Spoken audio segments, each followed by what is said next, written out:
Welcome back to the Manor. Julian McBain here, and we are on Migration 2021 because there's no Summer Mayhem this year. And there's a few things I want to talk about today, but I was very shocked when they declared there'd be no Summer Mayhem, and it bugged me. And I mentioned it briefly before, but then I found out they accelerated Mayhem, or not Mayhem, Migration. And that surprised me too. And so, like, Mindark's doing a whole bunch of stuff this year, and I just find it very, very interesting. And then I found out that Team Toulon, or Virtual Sense, released the DSEC moon for Toulon, which apparently itself has its own moon, which we can't go. It's just purple and turns everything purple. Bonnie did a live stream from there the other night, and there's a heavy orange tint to everything. I'm not saying it's bad. It surprised me that it was very, very orange. And then if the moon is full, apparently the moon goes through cycles like a real moon. If the moon is full, then on top of that, the air will be purple. So I'm putting that on the list of places to visit because it just sounds cool. And I don't know if you can get there by spaceship or if you have to teleport there. And then I heard there was an expansion of Monria as well, so I've got to research all that, figure out exactly what that looks like. Or it might be that because Virtual Sense owns both, they called it the Monria expansion. I don't know. But it was filled with robots, really high-level robots, where the Titans of Space were hunting, which of course it was because they're Titans of Space. So I think there's going to be a lot of potential there. And I mean, there are still places I have not been yet in Entropia universe. I have yet to go to Arcadia Moon, which is ironic because I own a whole bunch of deeds there. But from what I understand, Team Arcadia has pretty much been radio silent for a while, since the release, basically. So there's that. And then there's a lot of the ancillary places, like the Arcadia Underground. I haven't been to Hell, because I went to hunt the thing on Rocktropia, but I haven't been to Hell. But there are a bunch of, like, subzones, quote-unquote, subplanets that I have not really done any work in, and so I think it would be worth taking the time. There's more in Hunt the Thing I can be doing, but I don't know. I spend a good chunk of my life in winter, and having a dark, wintry place was not what I was in for at that point in time. And I'm sure at some point I will go back and do more. Apparently there's a bunch of things there that people love. It's got its own oil field that's probably mostly unoccupied, like the one on Rocktropia proper in the city.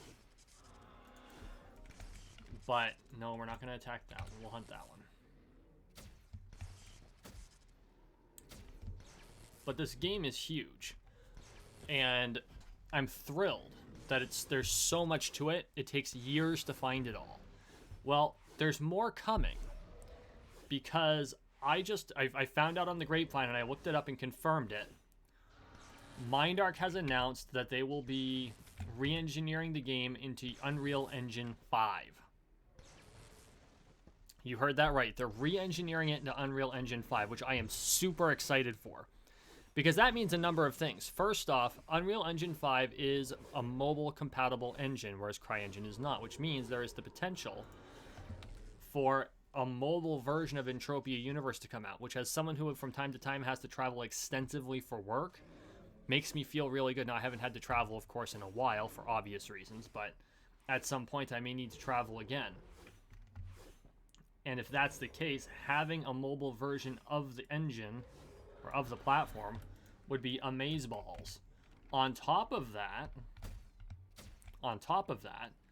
UE5 is also a platform that is really functional for VR. Like, really functional for VR. So that's the other thing I'm hoping happens, is that they do a VR port. Which I'm not entirely certain how they would accomplish that. I don't think it could be a total port. It would probably be closer to an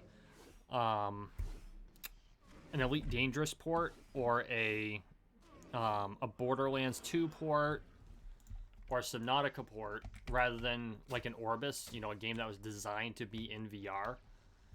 But either way, and I know that you can get Entropia to work in VR, it doesn't work great in VR.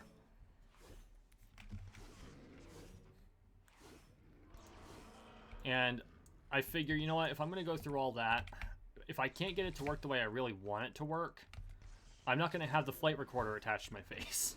You know what I mean? I mean, don't get me wrong, I love VR. Like love VR. That said, the Oculus, and I'm sure the Vive has the same issue, is a lot of weight on the front of your face. And it's hot. Like, it doesn't generate heat, it just, because it insulates really, really well, it makes your face hot. So, it does have its downsides. VR is not perfect. Which, as someone who is, you know, long, desperately waited to get into virtual reality, that's kind of a hard pill to swallow. That being said, I'm really optimistic about what Entropia will look like in VR. I'm thinking that they're not in VR, in Unreal. I'm thinking they're probably going to facelift absolutely everything. I mean, let's be facing it. I hate to say this, and they did do a good graphics upgrade. But the graphics in Entropia Universe are still dated, even after the update. And they're going to be dated. Because Entropia Universe is built on a legacy engine.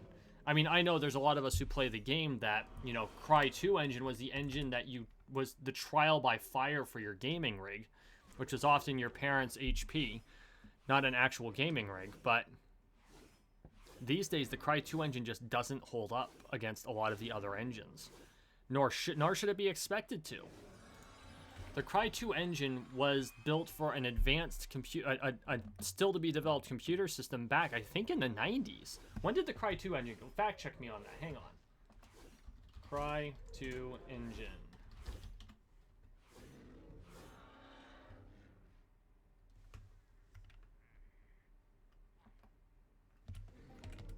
And I'm getting Far Cry 2. Oh, you know what? It's Cry Engine 2.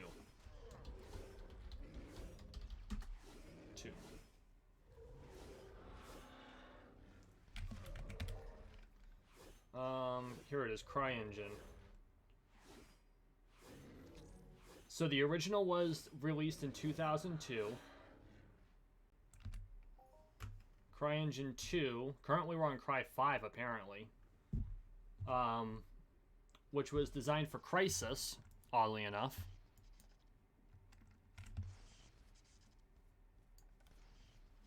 In 2009. Nope, that was 3, sorry.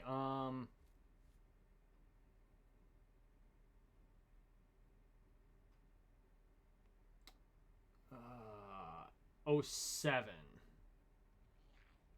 It looks like it was 07. Is the purported release date for Cry 2. The CryEngine 2.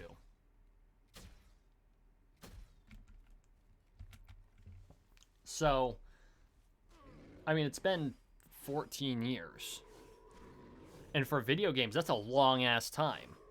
I mean, I'm playing Dark Cloud on live stream right now, and just looking at the graphics, and keep in mind, that game came out in a long time ago. I'm fucking old. What the hell?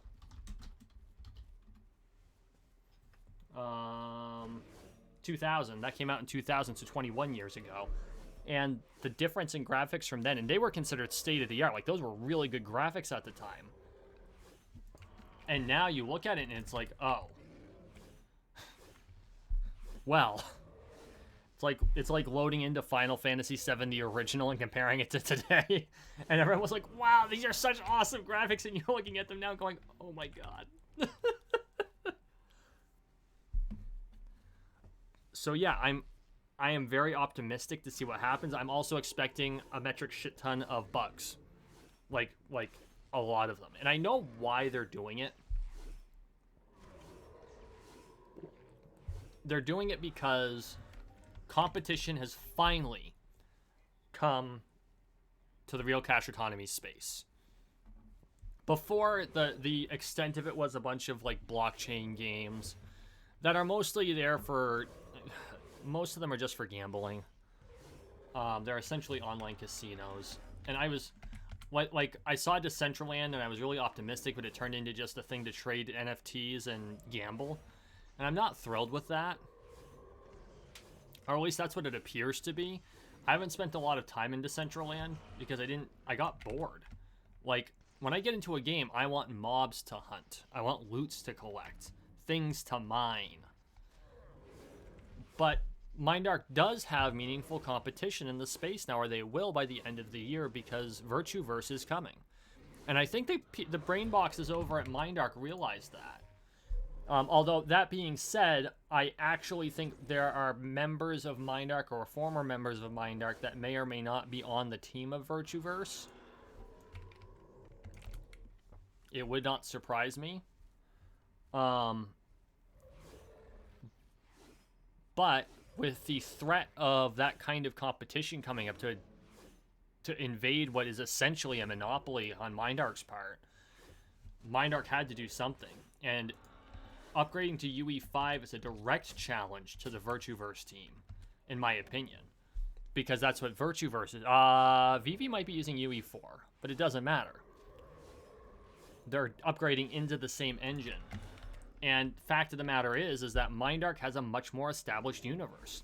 The game is bigger. The content is more regular. They've got the system down.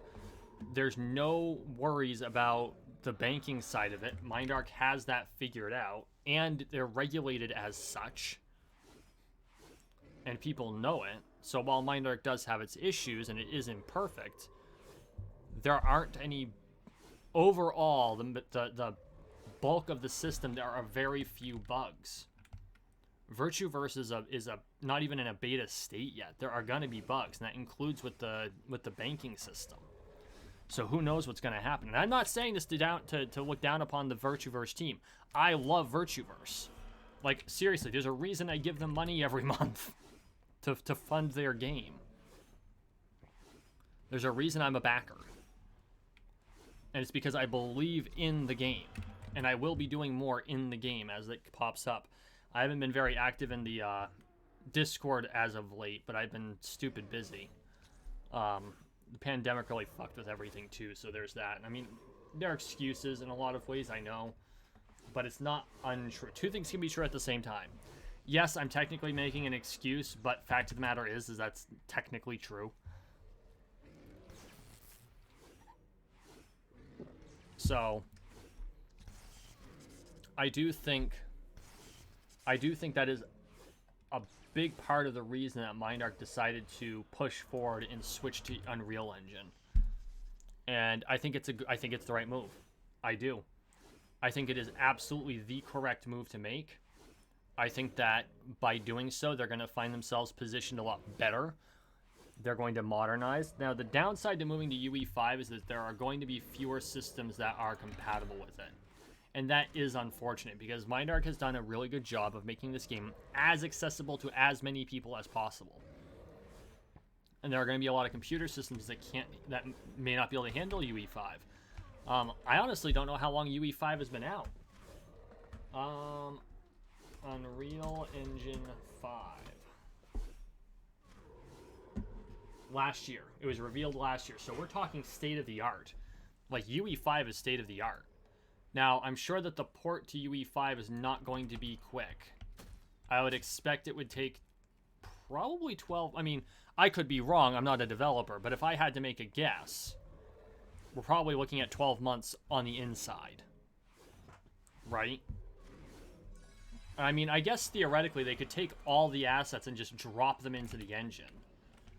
And then do one massive update. That takes like 12 hours to download.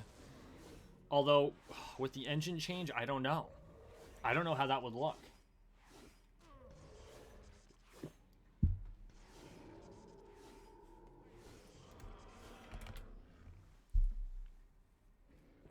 So, I mean, there's a lot of questions. There's a lot of questions that need answering, and we haven't got the answers yet.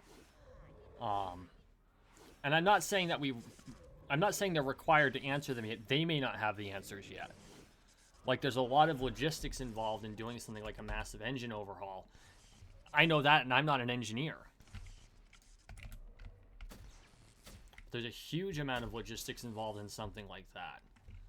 And so, I mean, the changeover could happen in a year, or it could happen in 10. Let me see if I can't get a little bit more information on the timeline.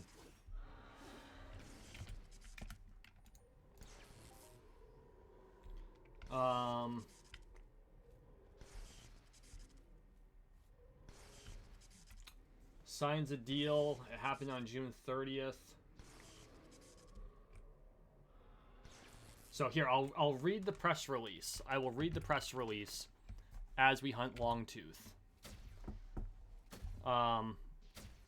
Mindark signs deal for Unreal Engine 5. Wednesday, June 30th, Mindark and Epic Games have finalized the deal to use the Unreal Engine 5 for the development of Entropia Universe, the world's longest-running metaverse. Entropia Universe's unique real cache economy, combined with the Unreal Engine 5's amazing graphics and development tools, will keep Entropia Universe positioned as the true metaverse of the future, says Henrik Nell, CEO of Mindark PEAB. And I apologize if I mispronounced your name. Whoops, not that one. Mindark is a Sweden-based developer of Entropia Universe. We already know that. The partnership with Epic Games will enable Mindark to leverage Unreal Engine 5 as a powerful platform for the future development of Entropia Universe. Entropia Universe's real cache economy had over $450 million in transactions in 2020. Holy shit. Think about that for a minute. That's the size of some national. That's bigger than some national economies. Unreal Engine 5 will allow Mindark's team to significantly improve and optimize the graphics quality of Entropia Universe, deliver high-quality content updates to participants more quickly, and offer the possibility of creating Entropia Universe clients for a wider array of platforms in the future. That right there, I think, is the most important piece. The biggest weakness a lot of games have, and this is one of them, is that it's only for Windows. I think they'd really open up to the user base if they made an Apple-compatible and a Linux-compatible version, and mobile. But I think they're aiming at mobile, if I had to make a guess, because everyone does. They say the Unreal Engine 5 platform enables Mindark to secure the future of Entropia Universe as a bleeding-edge virtual world destination for many years to come, and to continue to pioneer development of the world's leading real cache economy MMORPG. We have been working closely with Epic Games to finalize the special agreement between our two companies, and the deal ensures availability of the latest cutting-edge graphics and development tools that will enable Entropia Universe to continue pushing the boundaries of the open-world, massively multiplayer online genre, says David Simmons, chairman of Mindark PEAB.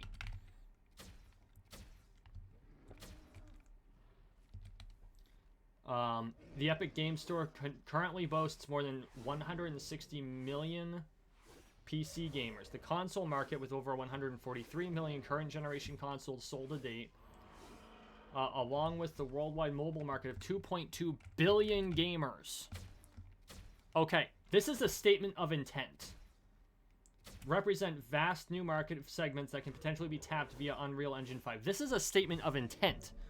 They are saying, we are going to mobile. This is basically them saying, we are going to mobile, we are going to console. We are sick of restricting ourselves to this small market that we have pigeonholed ourselves into. And so we are going to do the thing. Look out, all platforms, because here comes Mindark. Oh boy, you can tell the difference in damage now. The global games industry revenue for 2020 was $174.9 billion, according to Newzoo, October 2020, and is expected to reach $196 billion by 2022. And then it talks about Mindark. Mindark's an independent game development company dedicated to establish the metaverse of the future. Has approximately 60 employees. We all know enough about Mindark. I'm not going to dump into that. We know about Entropia Universe, and it just says see Unreal Engine at unrealengine.com. So that's huge. Like, that's massive. That is massive.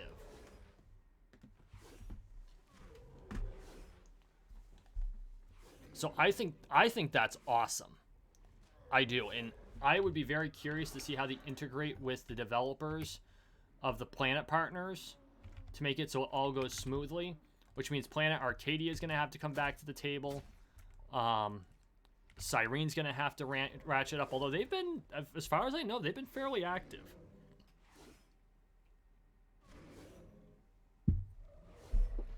Rocktropia is going to be back in the fray. So I think there's a huge opportunity here. I do, and I'm hoping there are a few things that I'm hoping happen. Thing number one, I'm hoping what this does is with opening up the sheer volume of player base, we could see a population boom in Entropia universe. Now that's going to come with its own problems. There are already lag issues during certain events that Mindark has. They're gonna have to rebuild their server infrastructure pretty much from the ground up. I guarantee it. They're gonna have to rebuild their server infrastructure from the ground up, completely modernize. They're probably gonna have to start off using completely isolated servers that run it on UE5 so they can test the whole layout, which is not surprising, and then they'll have to expand it from there. Mindark will likely never do split servers. Like in World of Warcraft, you have like 30 servers and they're all full copies of the game. I don't ever foresee Mindark doing that. In fact, as far as I know, that's completely against their design philosophy. So instead, zones are on different servers. I have the feeling we're going to see more servers. Zones get split into smaller groups, but maybe not. With modern server infrastructure, they might be able to handle all of that. They're going to need there's probably going to be some bandwidth issues to start out with. Internet infrastructure is probably going to have to get better overall, but this is all good. This is a step in the right direction, and to integrate consoles is that's insane. That is awesome in the extreme. So yeah, I'm excited. Can you tell I'm excited? I'm excited because that is amazing. I think that there's a lot of potential here. I think there's a lot of pitfalls Mindark's going to have to watch out for. But I think there's a lot of potential here. And I'm really looking forward to seeing what the result of that will be. Because, I mean, all it can do is benefit, in my opinion. In my opinion, all we can get out of this is huge benefits. So it's good stuff. Okay. So we're going to finish off this long tooth, and then I will do my outro. Get away from the long tooth hunting zone. Which I'm pretty sure means I'm going to have to run through all of those long tooth. Oh my god. Oh wait, no. This way. Okay. Nope, we're closer to the woods than I thought. So, okay. That's all I got, guys. Thank you for watching. Thank you for listening. Please like, share, and subscribe down below. We are on the road to 13 million subscribers, one subscription at a time, so make sure you subscribe. And as always, I really appreciate your support, and we will see you in the next one.